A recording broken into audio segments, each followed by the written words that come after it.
Nay, alis na ako. Anak, nagtoothbrush ka ba? Parang medyo may amoy. Ha? Oo nga, pero nagtoothbrush naman ako, Nay. Sigurado ka bang hindi fake yung nabili mong toothpaste? Di ko alam, Nay. Nay, nakauwi na ako. Oh, anak, anong nangyari dyan sa mukha mo? Nagre-rejuve ka ba? Ha? Na-sunburn ako, Nay!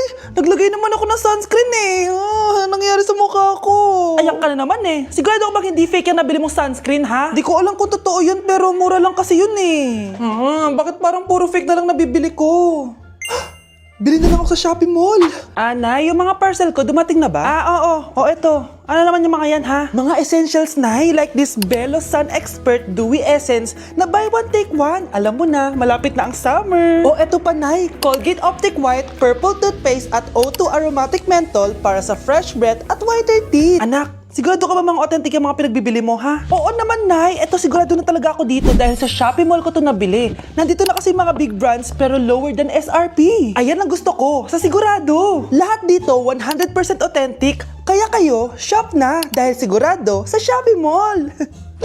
Nay, ang taas ng grades ko, oh! Oh, Kyle, galingan mo sa school, ha? Opo, Mami. Oh, eto baon mo. Mag-iingat ka dun, anak, ha? I love you. Hindi na ako yung favorite ni nanay. Hoy, gumising ka na. Puro katulog dyan. Nagluto kita na paborito mo ulam. Kumain ka na dun. Sige po, kakain na ako. Baka ayaw niya lang talaga sa akin. Brianna! Binilan kita na skincare mo. Alam ko kasi mahilig ka dito. Wow, Nay! The best ka talaga. Siyempre naman, anak kita eh. Namimiss ko na banding natin, Nay. Anak, tara TikTok tayo. Sige, Nay.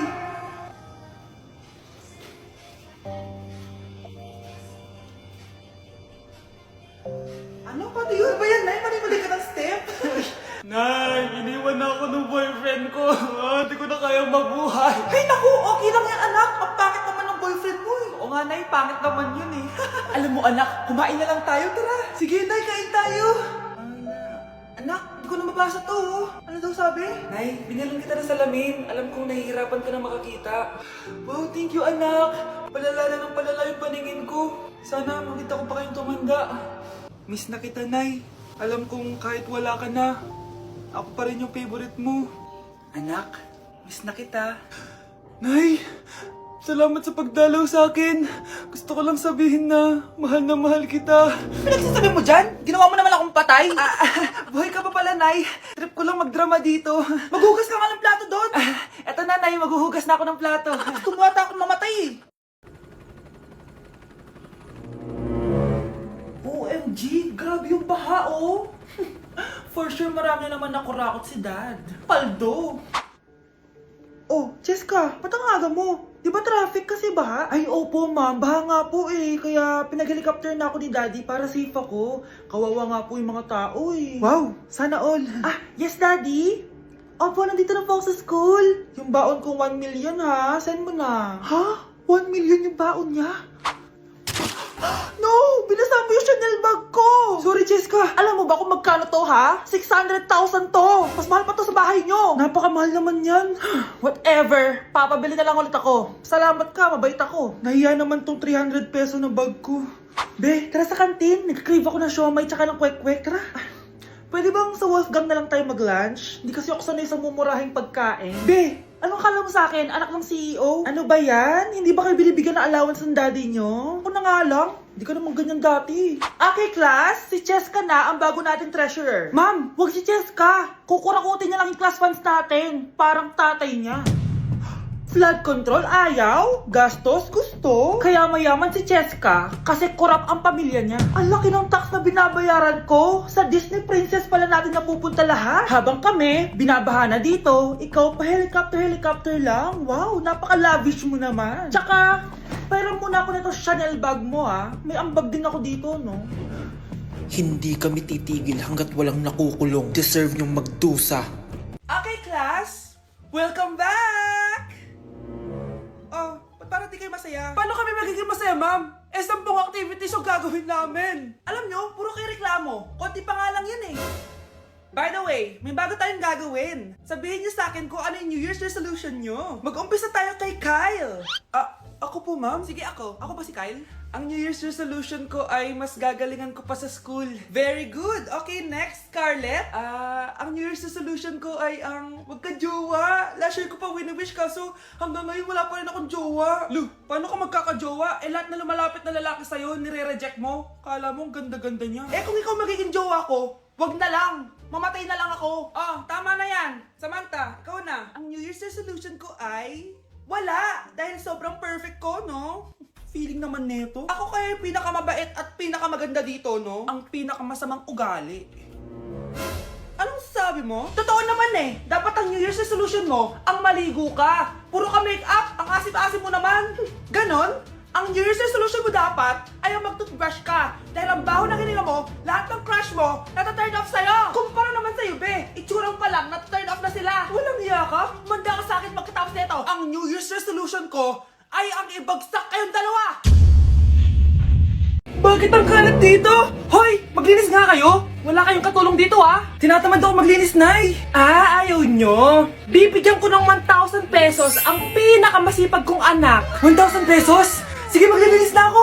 A few moments later. Nay, oh, nagwawalis ako. Nawalis ko na yung buong bahay. Wow, ang sipag. Nay, parang ako yung pinakamasipag, oh. Deserve ko ng 1,000 pesos. Aba, himala. Ang saya-saya pala maghugas ng plato, Nay. Nag-enjoy ako. Himala, ang sisipag nyo, ah. Oh, Kyle, bakit wala kang ginagawa? Ayaw mo ba ng 1,000 pesos? Nay, ako po ang pinakamasipag sa kanila. Ha? Paano ka naging masipag? Eh, hindi ka naman naglilinis. Oo nga, Nay. Mas deserve namin yung 1,000 pesos. Araw-araw ako naglilinis ng buong bahay. Samantalang sila, walang ginagawa. May video ako dito, Nay. Gusto niyo pong makita?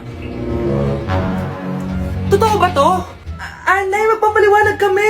Kyle, eto 1,000 para sa'yo. Thank you, Nay! Simula ngayon, kayo na ang maglilinis ng buong bahay.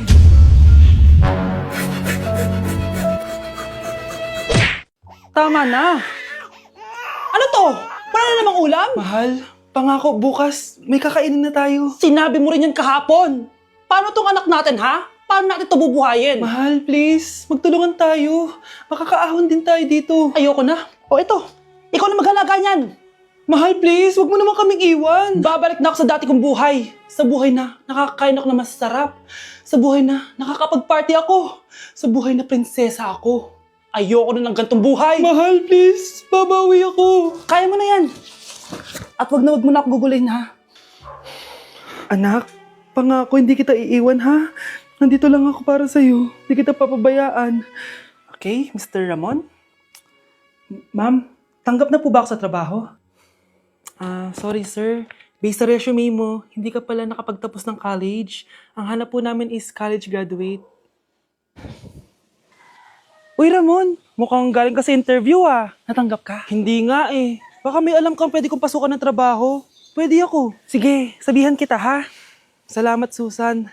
Dami naman basura dito. Ramon, may hiring daw yung kakilala ko at pwede ka daw doon magtrabaho. Ha? Talaga? Sa wakas, mabibilin ko na lahat ng pangangailangan ng anak ko. May anak ka pala?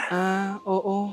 Iniwan kami ng nanay niya dahil di niya kaya tong gantong buhay. Hayaan mo, hindi mo deserve yun. Wow, ang bilis. May pumalit na agad sa akin. Mali ka nang iniisip. Alam mo ba Ramon, nabibili ko na lahat ng gusto ko ngayon. Kumakain kami sa magandang restaurant at nakatira ako sa mansyon. Ha? Honey, tara na. Ipag-shopping pa kita mamaya. Baka malit pa tayo sa dinner natin. Okay honey, papunta na. At ikaw babae ka. Kung ayaw mong masira ang buhay mo, layuan mo yung lalaking yan.